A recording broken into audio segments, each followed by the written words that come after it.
The real monsters don't have claws or fangs. They arrive with flowers, promises of eternal love, and gold rings. They build a life with you, father your children, and then, when they're firmly installed in your heart, they begin to devour your soul piece by piece.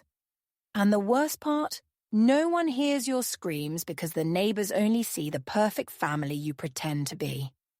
My name is Josephine Marie Connors, but everyone knows me as Josie. I'm 85 years old, and I've carried a secret for more than half a century that corroded my soul like rust on old iron. I was born and raised in Millfield, a small town in rural Pennsylvania, where the mornings are cold and the nights guard the secrets of traditional families more zealously than the deeds to their properties. Many people around here know me only as the kind old lady who sells homemade cookies at the Sunday farmers market, always wearing a floral dress and a scarf covering my white hair. Few imagine what I've carried in my heart since I was 23 years old. Telling this story moves me deeply, so I want to ask you to like this video and subscribe to the channel. It gives me strength to continue and makes me feel that my story can help others. And please tell me in the comments where you're watching from. I'd love to know who's listening to me. I feel it's long past time to tell my story, not for myself, as I've learned to carry this burden, but for all the women who, like me, face hell inside their homes and stay silent out of fear, shame, or to protect their children. Perhaps by hearing my account, someone will find the courage I took so long to find. My life began simply, like any girls in rural Pennsylvania in the 1940s.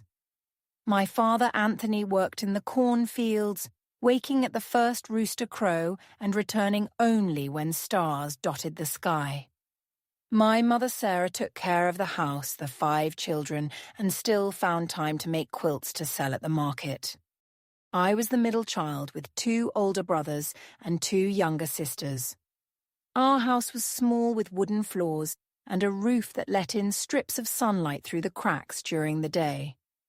We didn't have much, but we never lacked food or respect for each other. My father, even tired from work, always had a smile for us and never raised a hand to my mother. A rarity in those times when husbands were almost owners of their wives. "Girl, study so you don't have to depend on any man," my mother always said while teaching me quilting stitches. And I studied. I was the only one of the 5 children who completed elementary school in our community school. The teacher, Miss Eleanor, saw something in me and convinced my parents to let me continue my studies. "This girl has light in her eyes, Anthony. It would be a sin to waste it." With great sacrifice, I managed to become a teacher at 19. It was 1957, and for a farmer's daughter from the countryside, becoming a teacher was almost a miracle. I remember the pride in my father's eyes when I taught my first class at the same school where I had studied years before. "I see your mother in you, but with a book in your hand instead of a needle," he said, his voice breaking. "For 3 years I taught the children of the town, earning a modest salary that helped at home. Girls my age were already married, many with 1 or 2 children, while I remained single, dedicated to my students. The town gossips were unforgiving. She'll end up an old maid. Too much education scares away husbands, the old ladies would say in their gossip circles. I pretended not to care, but deep down I confessed that sometimes I felt lonely.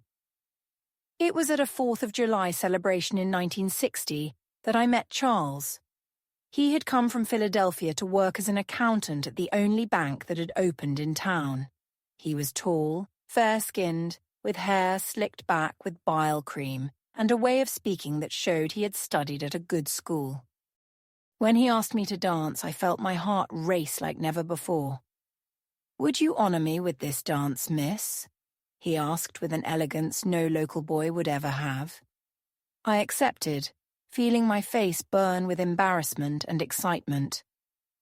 We danced 3 songs in a row, and then he took me to get a glass of lemonade at the stand in the square. "I've never seen such a beautiful teacher in my entire life," he said, looking into my eyes in a way that left me breathless. "You're trying to embarrass me, Mr. Charles," I replied, lowering my eyes to the lemonade glass. That night was the beginning of a courtship that turned the town upside down. An educated man from the city interested in Anthony, the farmer's daughter. The same old ladies who said I would end up an old maid now whispered that I had struck gold.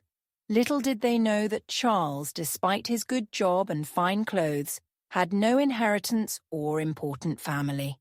He was just a boy who had managed to study with great effort like me. The courtship continued for 6 months, always with my father or one of my brothers, accompanying us on walks through the square or trips to the cinema that had opened in the neighbouring town. Charles was respectful, never trying to cross boundaries. He brought simple gifts, a hair ribbon, a chocolate, and once even a small book of poetry that we read together on the porch of my house. "I want to marry you, Miss Josephine," he said one December night under the apple tree in our yard, with my older brother watching from a distance. "If your father allows it, I want to make you my wife." My heart nearly leapt out of my mouth. At 23, I was starting to think marriage wasn't for me, and now here I was receiving a proposal from an educated, hard-working, and handsome man. "I need to think about it, Mr. Charles," I replied, trying to hide my emotion. But the truth is, there was nothing to think about. It was everything I could dream of. The following week, Charles came to talk to my father, bringing a bottle of good whiskey and a cigar. They talked for hours in the living room while my mother, my sisters, and I waited anxiously in the kitchen. When the door opened, my father came in with a serious face that soon broke into a smile. "Come here, my daughter. Mr. Charles seems like a respectable man. If you want, you have my blessing." The wedding took place in March 1961 at the little chapel of Our Lady. It wasn't anything grand. We didn't have the means for that, but it was beautiful. My dress was sewn by my mother and aunts, using lace they had made themselves. Charles was elegant in a navy blue suit, borrowed from the bank manager. After the ceremony, there was a small celebration in our yard with food made by the women of the family and music played by local musicians. Our house was small but our own. Charles had rented a little 2-bedroom house near the bank with a living room, kitchen, and even a bathroom inside, a luxury I had never had.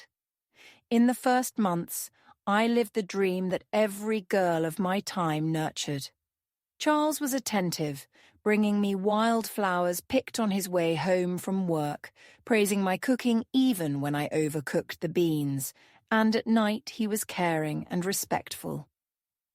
I continued teaching even after getting married.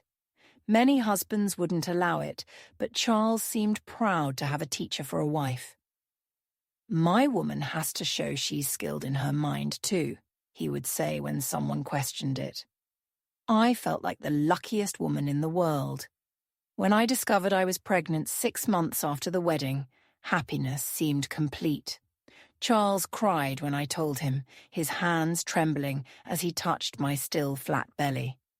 "It's going to be a beautiful girl like you, Josie," he said with certainty, as if he could see the future. And he was right. Mary Ann was born on a hot January morning in 1962, after a difficult labour that lasted almost 20 hours. When the doctor placed her in my arms, all red and crying strongly, I felt that I had never loved anyone so much in my entire life. And looking at Charles, I saw the same overflowing love on his face. "She has your eyes, Josie," he said, using the nickname that everyone would later adopt. At that moment, I thought I had achieved perfect happiness. A loving husband, a healthy daughter, a profession I loved. What more could a woman want? Little did I know that this was just the beginning of the story, and that the man I saw as my safe harbor harbored within him a storm that would destroy everything we had built. As my mother always said, the devil wears a suit and tie and smiles in your face before showing his claws. But that's too painful a part to tell right now. I'll need time to gather my strength and continue this story in our next meeting. In the meantime, I'd like you to reflect. How many times do we judge a book by its cover? How many times is the monster that destroys us the one we swore to love until death do us part? If this story is touching your heart, please leave your like, subscribe to the channel, and share it with someone you think needs to hear it. Sometimes hearing another's pain is the first step to healing our own. Part 2. The first weeks after Mary Ann's birth were pure joy. Even with the fatigue of sleepless nights and the insecurities of being a first-time mother, Charles proved to be a dedicated father, coming home earlier from the bank to help me, changing diapers without complaint, and singing our daughter to sleep with a voice I didn't even know he had. Our nights, previously filled with conversations about the future, were now devoted to that little person who had come to complete our family. "She has your nose, Josie," he would say proudly, leaning over the crib that my carpenter brother had made for his niece. And there I was, thinking I had built paradise on earth with a family that seemed to have come straight out of the love stories I told my students. When Mary Ann turned 3 months old, I returned to teaching. It was difficult to leave her, even knowing she would be in the care of my sister-in-law, who lived 2 streets down from ours. But feeling the chalk between my fingers again, seeing the eager faces of the children, this was also part of who I was. Charles supported my decision, although occasionally he would let slip that, when we had more children, maybe it would be better for me to stay home. I agreed without thinking much about it. In those days, a woman who worked outside the home was almost a revolution. Mary Ann's first year flew by like a leaf in the wind. Soon she was crawling all over the house, smiling with those 2 bottom teeth that had just come in, calling Dada to Charles, even before calling me Mama. He melted completely, buying toys we couldn't afford, making plans for when she grew up. "I'm going to put our princess in a good school, Josie. She'll be a doctor, a lawyer, whatever she wants to be." Life followed its course. Mary Ann grew strong and healthy, as cheerful as a little bird. I continued teaching, now at the larger school in town, having been promoted thanks to my effort and dedication. Charles was also prospering at the bank, having been appointed to a supervisory position. To everyone in Little Millfield, we were the model of the perfect family. It was around Mary Ann's 3rd birthday that I noticed the first changes in Charles. Small, almost imperceptible to an outside observer. He no longer arrived so excited from work, complained more about the food, the household expenses, the noise Mary Ann made while playing. "A man works all day. He needs silence when he gets home," he would say, with an irritation in his voice I had never heard before. I thought it was just fatigue. The new position came with more responsibilities, more pressure. I tried to be understanding, preparing dishes he liked, keeping Mary Ann quieter when he arrived, doing everything to please him, to recover that smile that had won me over at the 4th of July celebration years earlier. One night, Charles came home from work extremely irritated. There had been a problem with an important account, and he blamed one of his subordinate employees. During dinner, he wouldn't stop talking about it, using words too harsh for the man I knew. "That incompetent will answer to me. I'll make him regret being born." "Calm down, Charles." I tried to appease him, serving a little more meat on his plate. "I'm sure it was a mistake. Tomorrow you all can solve this with cool heads." I shouldn't have said anything. He hit the table with such force that the plates jumped, frightening Mary Ann, who began to cry. Don't tell me what to do, woman. You think you understand anything about my work? I was paralyzed. Never in 4 years of marriage had Charles raised his voice to me like that. The man in front of me, with his face contorted with rage, seemed like a stranger. I picked up Marianne, trying to calm her, while he got up and left, slamming the door. He returned late at night, smelling of whiskey. I pretended to be asleep when he entered the bedroom, afraid of what might happen. The next morning, he acted as if nothing had happened. Prepared coffee for the three of us, played with Marianne, gave me a kiss before leaving for work. I almost convinced myself it had been an isolated episode that would never happen again. But it did repeat more frequently than I would like to admit. The outbursts of anger came and went for increasingly trivial reasons. One week it was because I had bought a new dress for Marianne without consulting him. The next because dinner wasn't ready when he arrived. Then because he found a test paper I had brought home to grade. "You're neglecting your daughter because of these kids who aren't even yours," he yelled, tearing up the sheets where my students had made their best efforts to solve arithmetic problems. I began to walk on eggshells in my own home, watching every word, every gesture, trying to predict what might trigger the next storm. Marianne, young but sensitive, also changed. The cheerful, talkative girl now became quiet when her father was at home, as if trying to make herself invisible. The neighbours' questions began. "Miss Josie, is everything okay? You look so worn down." Or, "Mr. Charles seems so stressed lately." I would deflect, keeping up appearances. After all, family problems are resolved within the family. That's what my mother always said. And I still loved Charles, or at least the man he had been before. In 1966, when Marianne was 5, he was promoted again, now to branch manager, a prestigious position for such a young man. There was a party at the bank with a speech by the mayor and champagne, the first time I had ever tasted it. Charles was radiant that night. Once again, the charming, confident man I had fallen in love with. He introduced me to everyone as my beautiful wife, the teacher Josephine, with so much pride in his voice that it made me believe everything could go back to how it was before. For a few weeks, it did. He went back to bringing small gifts, praising my cooking, playing with Marianne when he came home from work. I began to lower my guard to allow myself to smile again without fear of provoking his wrath. It was during this time that I became pregnant for the second time.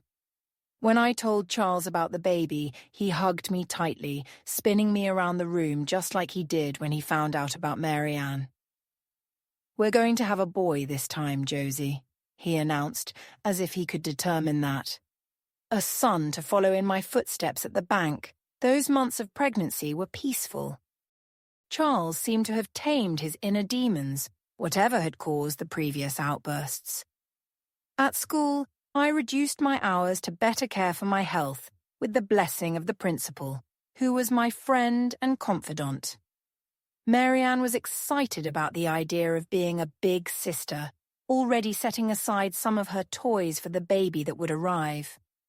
Our son was born in June 1967, a strong boy with skin as dark as mine and his father's light eyes.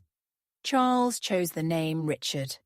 "A powerful name for a future businessman," he said, holding his son with almost reverent care.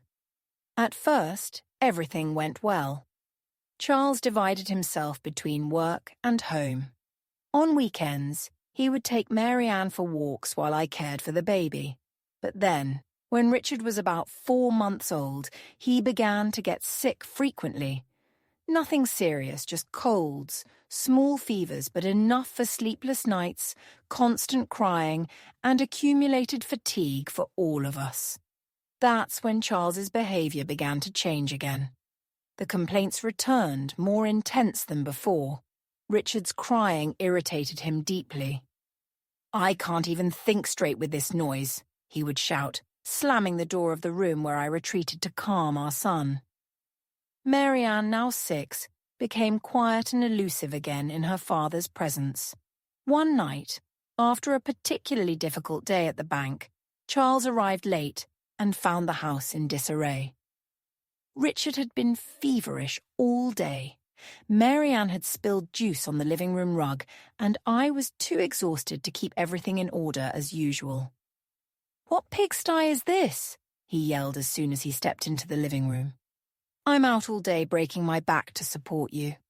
And this is how you receive me?" "Charles, please," I begged with Richard still crying with fever in my arms. "The boy is sick." "I didn't have time." I couldn't finish the sentence. For the first time, he raised his hand against me. The slap hit my face with such force that I staggered backward, almost dropping the baby. Marianne, who was watching everything from the bedroom door, let out a scream I will never forget. "Daddy, no!" Charles seemed to come to his senses upon hearing his daughter's voice.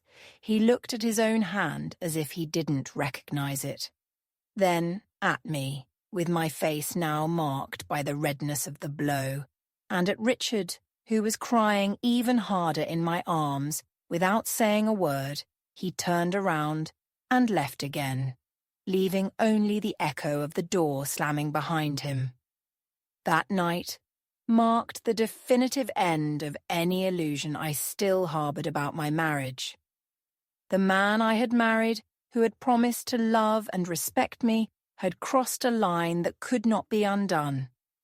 As I put ice on my face and rocked Richard to sleep, Marianne approached and sat next to me on the bed. "Mommy, why did Daddy get so angry?" she asked in a voice so small that I could barely hear it. How do you explain to a child that sometimes people change, that something breaks inside them and lets out a darkness that even they themselves didn't know? "Daddy is very tired, honey. Sometimes adults do wrong things when they're tired." It was the only explanation I could find at that moment, though I knew it was insufficient. Marianne nodded with an understanding beyond her few years and laid her head in my lap. "It's going to be okay, Mommy. I'll take care of you and little Ricky." My heart broke a little more to hear that. A child shouldn't feel they need to protect their mother. That night, lying with my 2 sleeping children beside me, I promised myself I would find a way out for them, would find the strength to do whatever was necessary. What I didn't know at that moment, as I listened to the light rain falling outside, was that the worst was yet to come, that the real monster inhabiting Charles had not yet shown its most terrible face, and when it finally did, my life would change forever in a way I could never have imagined. Part 3. When a house begins to crumble, the first signs are almost imperceptible. A small crack in the wall that you disguise with paint, a creak in the floor that you ignore, a strange smell that you convince yourself is just your imagination. That's how my marriage began to fall apart, silently, without fanfare, but with a constancy that I only noticed now looking back. The man I met at the 4th of July celebration, who won me over with poetry and kindness, was transforming little by little, so slowly that I almost didn't notice when that gallant smile began to give way to a closed expression, when those loving eyes became cold, when the hands that once caressed began to form fists. After Richard's birth, our second child, things quickly worsened. The boy had fragile health in his first months, cried a lot during the night, needed constant attention. I divided my time between caring for the baby, giving attention to Marianne, who was only 6 years old, and maintaining classes at school.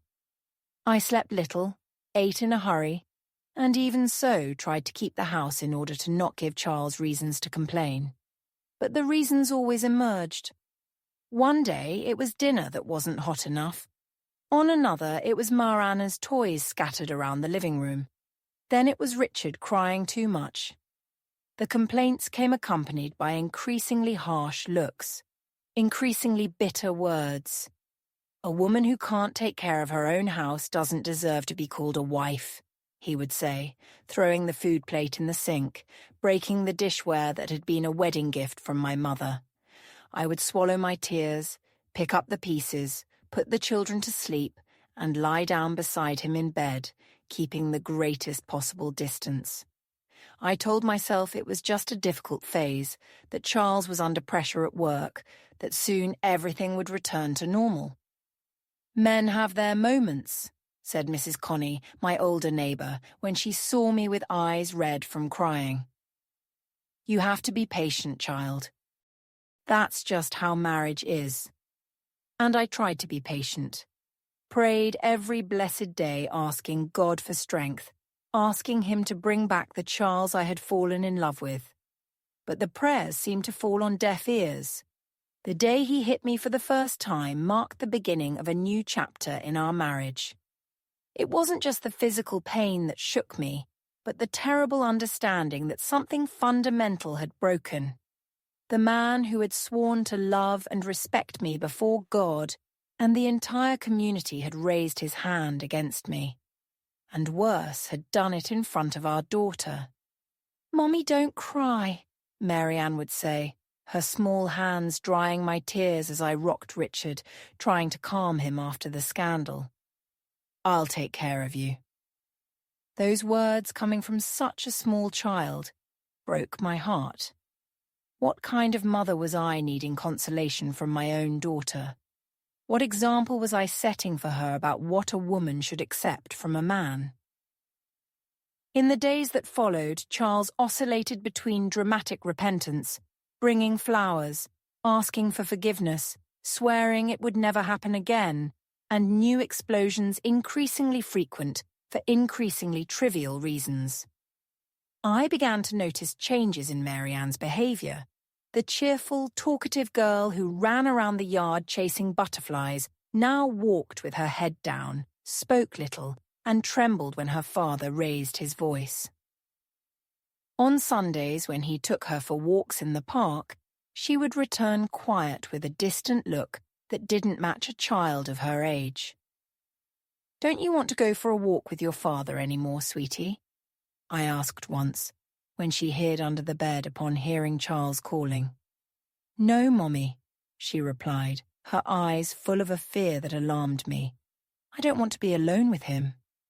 Something in the way she said that made my heart tighten. I wanted to ask more, try to understand what was behind that fear, but Charles was already at the bedroom door, impatient. "What's this now?" "Are you going to start spoiling her like this? Stop the nonsense, girl. Get up from there and let's go." He pulled her by the arm with force, dragging her out while she looked at me with pleading eyes. I stayed home with Richard, uneasy, with a bad feeling I couldn't name.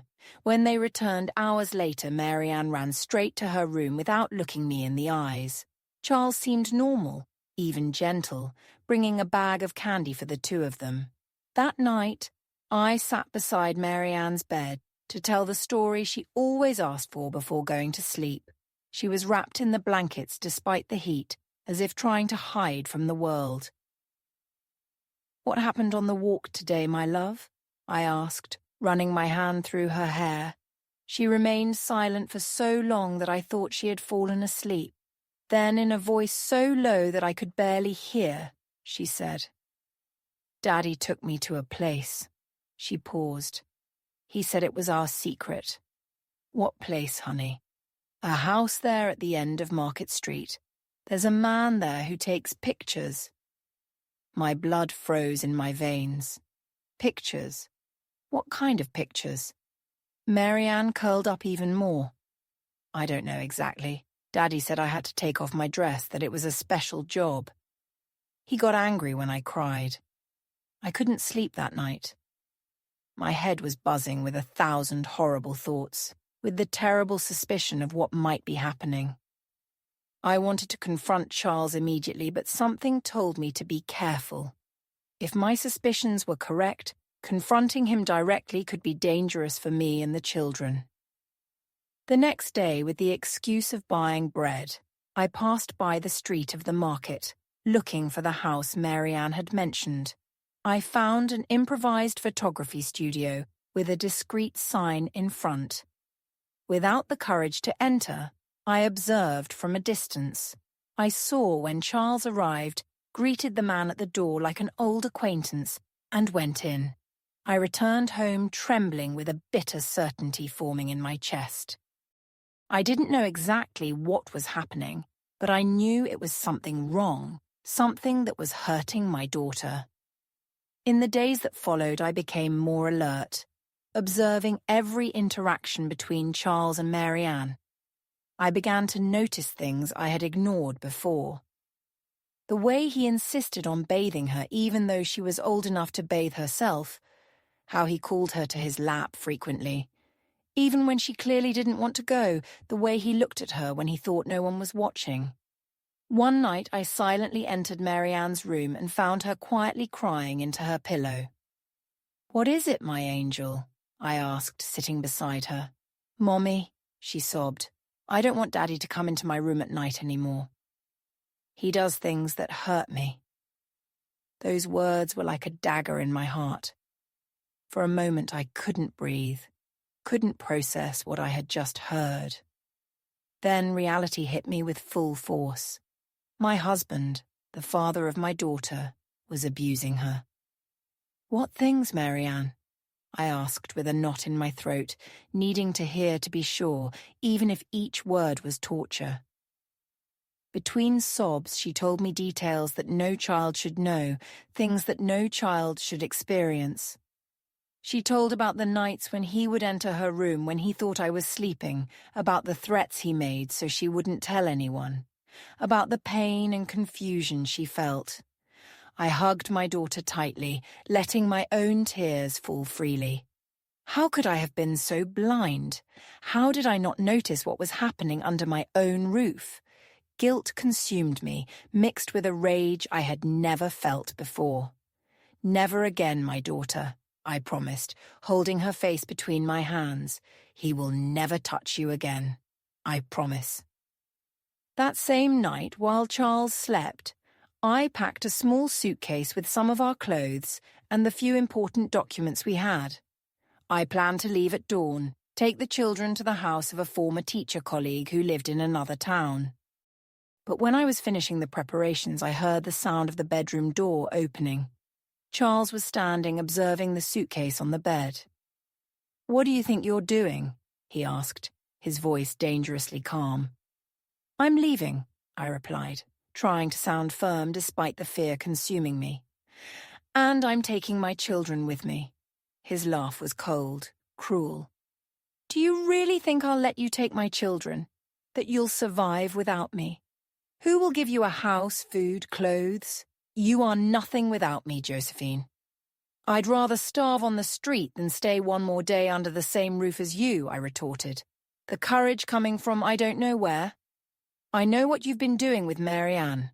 I know about the studio, the pictures. I know what you do when you think I'm not looking. You're a monster, Charles." It was like lighting a fuse. His face contorted into a mask of hatred. And before I could defend myself, I felt the impact of his fist against my face. I fell backward, stunned, the metallic taste of blood in my mouth. "You're not going anywhere," he growled, pulling the suitcase and throwing the clothes on the floor. "And if you open your mouth to say one word about this to anyone, I swear I'll end you and those brats." Who do you think they'll believe? Me, the bank manager respected by everyone, or you, a hysterical teacher? I remained fallen on the floor, pretending submission, while he continued with his threats. Inside, however, something had broken for good. Any remnant of love or respect I might still feel for him was gone. In its place was born a fierce determination to protect my children at any cost. That night, lying beside the man I now recognized as my enemy, I made a silent vow. I would find a way to leave that house, to save my children from that man, even if it was the last thing I did in life. What I didn't know was that the opportunity would come sooner than I imagined on an April night that would change our lives forever. Part 4. Certain nights remain marked on the soul like scars. That one, April 7th, 1969, is one that not even time has managed to erase from my memory.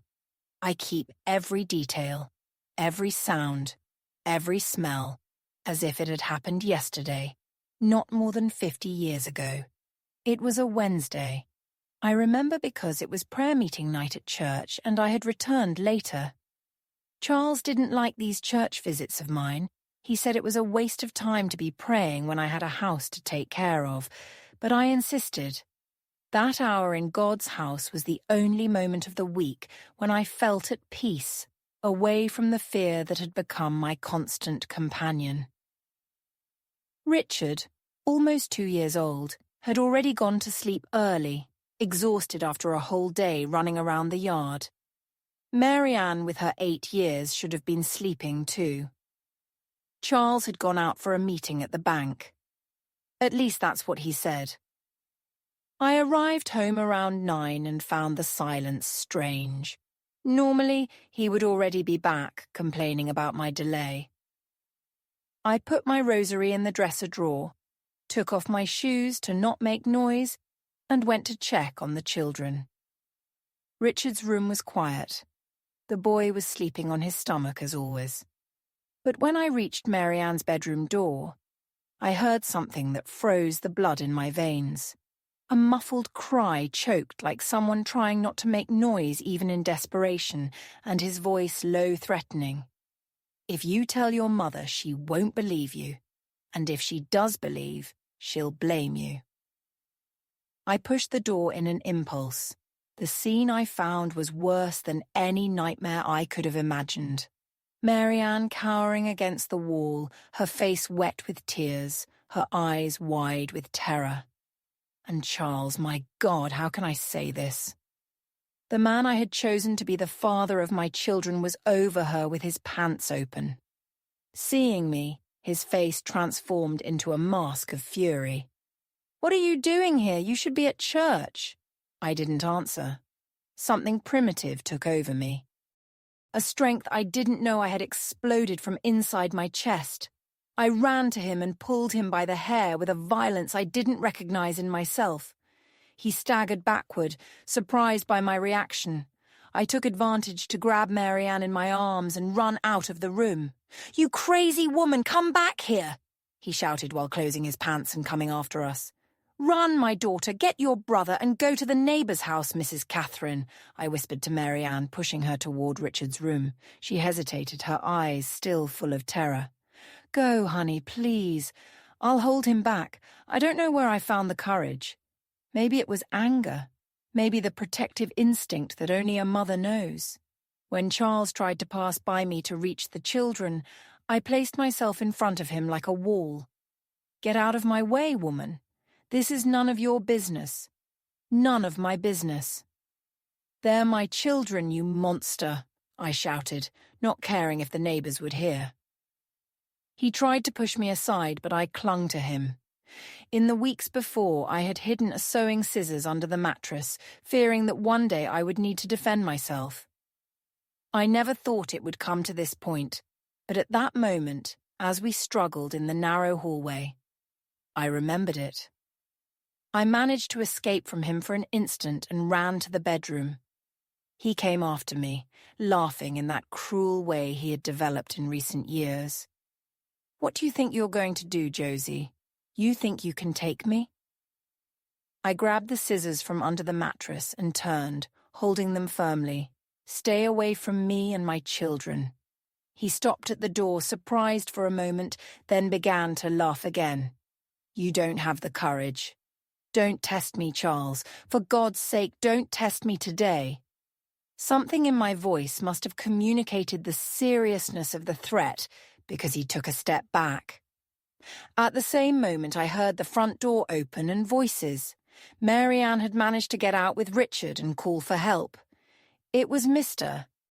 Joseph, the neighbour from the house across the street, and 2 other men I didn't immediately recognize. What's all this shouting? Is everything okay, Mrs. Josie? Mr. Joseph asked cautiously, entering the living room. Charles completely changed his posture as only predators know how to do. Suddenly, he was the charming, educated man everyone knew. It's nothing, Mr. Joseph, just a couple's argument. The lady, my wife, sometimes gets nervous. You know how it is. But Mary Ann, my brave girl, didn't let the lie prosper. He was hurting me, Mr. Joseph. He was doing bad things to me. The silence that followed those direct, childish words was like thunder. Mr. Joseph and the other men looked at Charles, then at me, still holding the scissors, then at the children. Something in Mary Ann's eyes, that genuine terror that no child could fake, must have spoken louder than 1,000 testimonies. "It's better if you come with us, Mr. Charles," said one of the men, whom I then recognized as Sheriff Davis. "We'll talk at the station."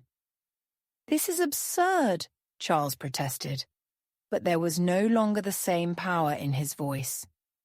"It's the word of a confused child against mine. I'm the bank manager, a respected man in this town. And I'm the father of 3 girls, the sheriff replied with a coldness that gave me some comfort. "Well, settle this properly." As they took Charles away, Mrs. Catherine, the neighbour to whom Mary Ann had run, hugged me tightly. "Everything will be fine now, Josie. It's over." But I knew it wasn't over. It was just the beginning of another ordeal. In a small town in the 1960s, an accusation like that against a man of position like Charles would not be easy to sustain. Everyone knew the power men like him had, the connections, the respect they commanded simply for being men in positions of authority. At the station, I was treated as if I were the criminal. "Are you sure, Mom?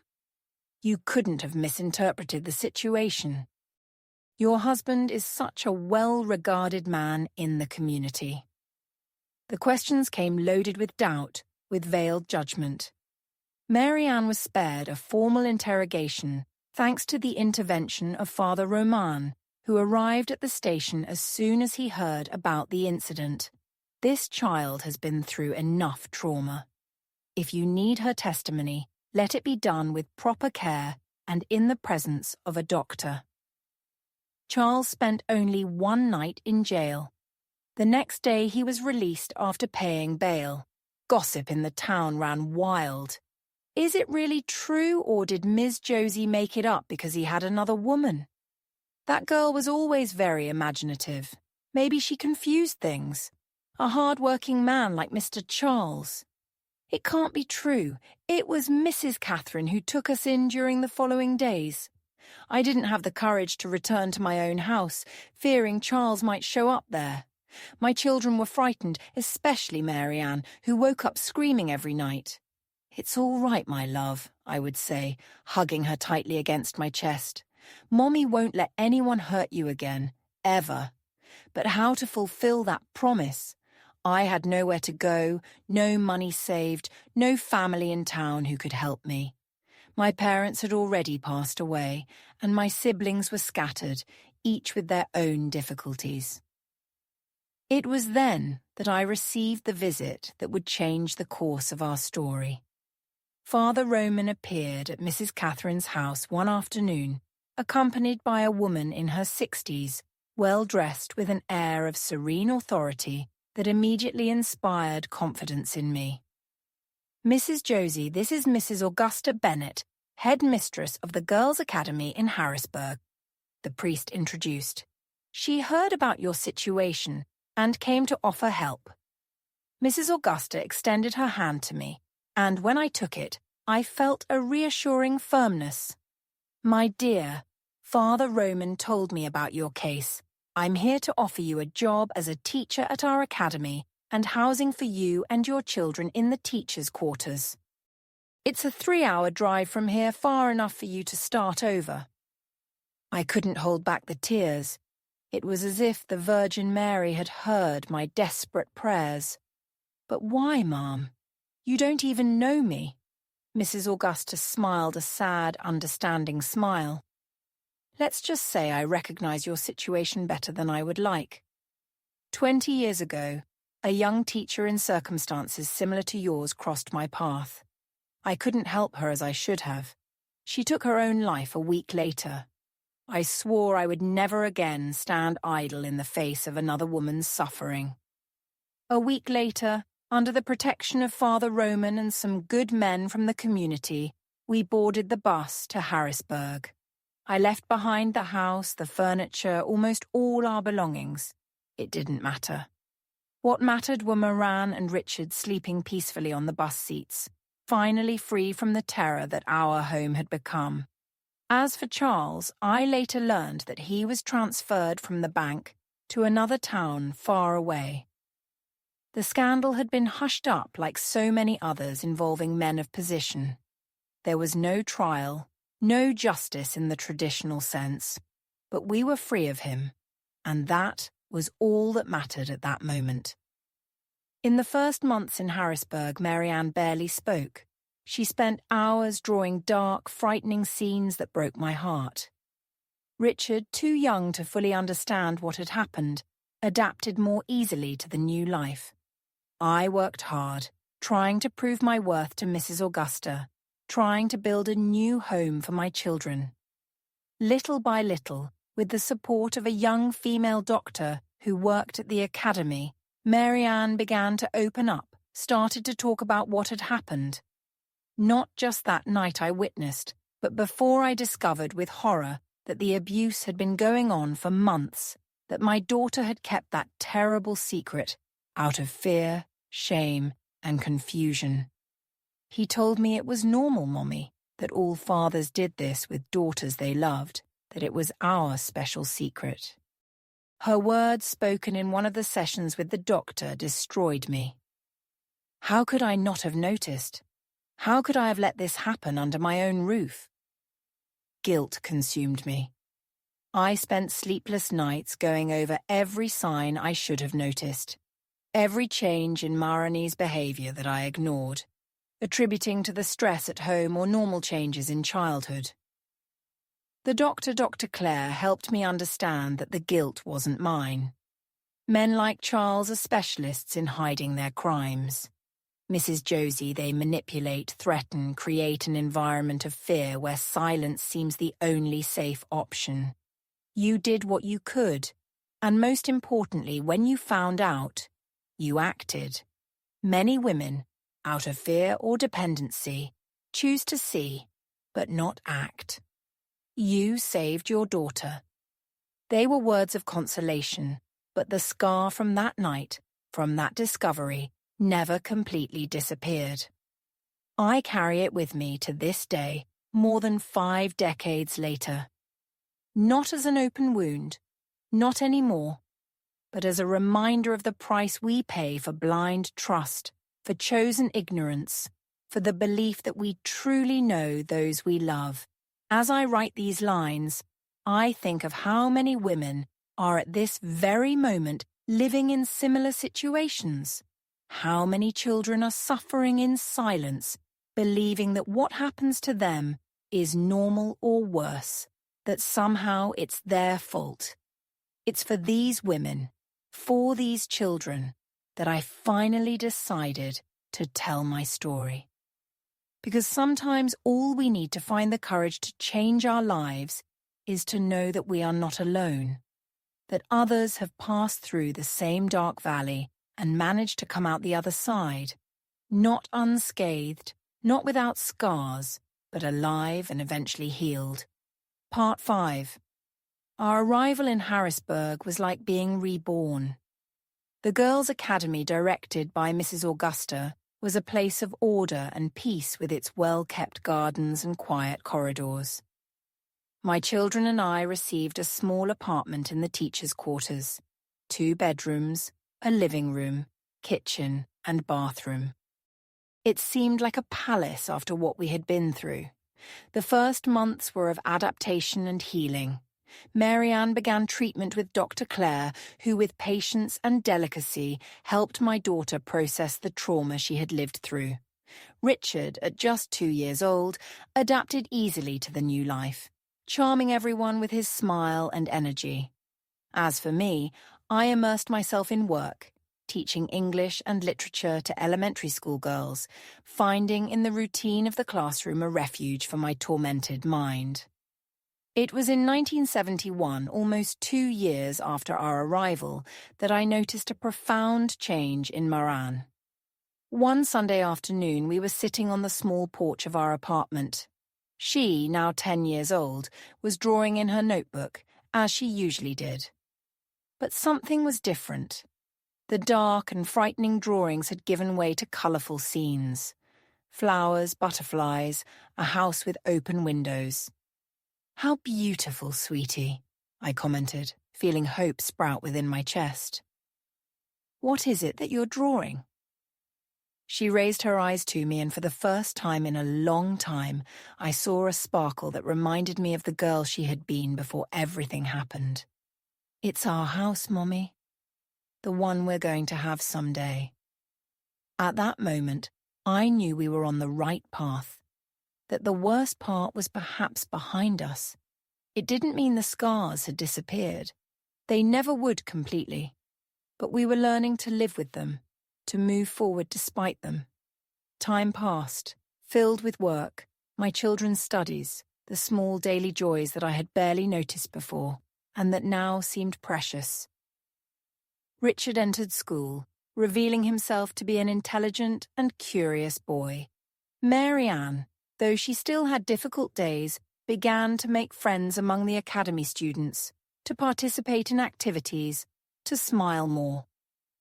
In 1975, I received a letter that shook our newly conquered tranquility. It was from my older sister who still lived in Millfield. Charles had returned to town and was looking for us. "He's been drinking a lot and keeps saying he's going to get his children back."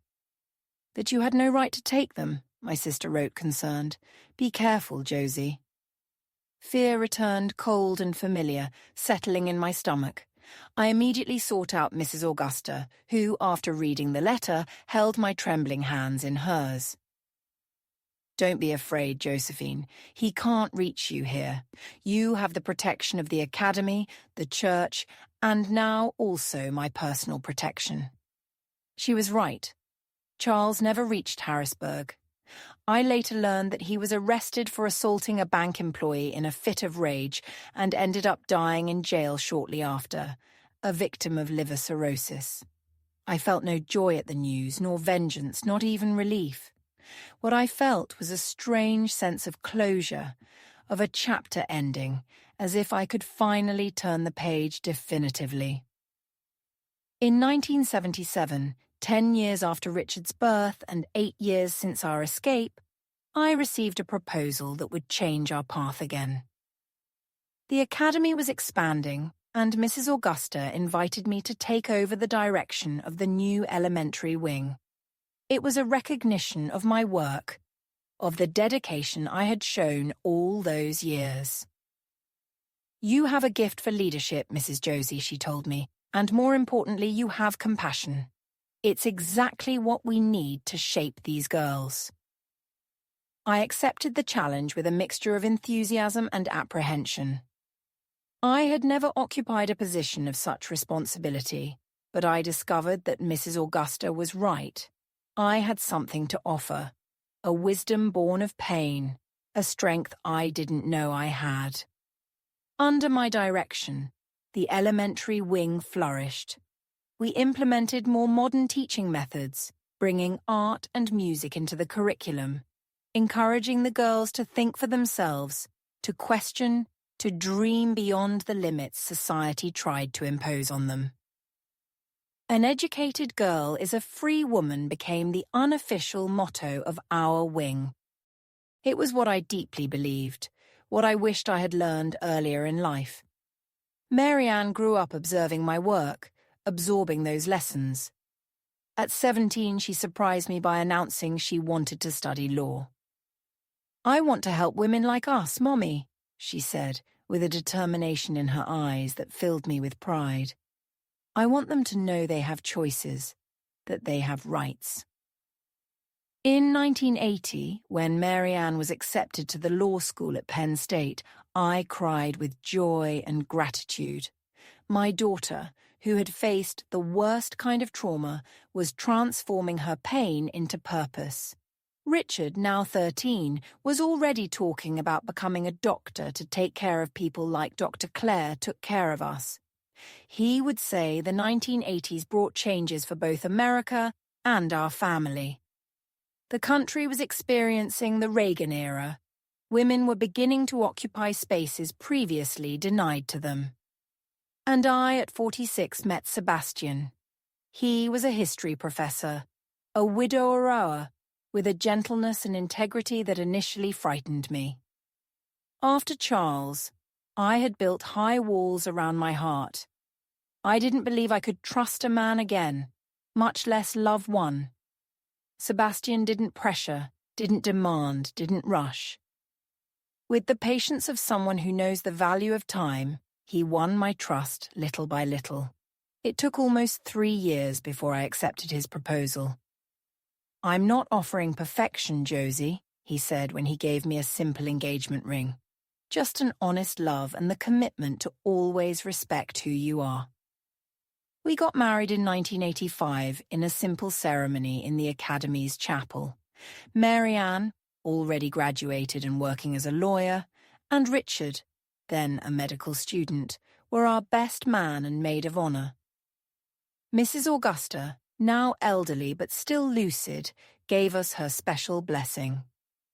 With Sebastian, I learned that not all men are monsters, that it is possible to build a relationship based on mutual respect, understanding, and companionship. It wasn't easy. There were moments when the past returned like a wave, catching me off guard, and I would close up, retreat to my safe place. He never complained, never grew impatient. "Everyone carries their scars, Josie," he would say. "I'm here for the good hours and the bad hours, for the sunny days and for the storms."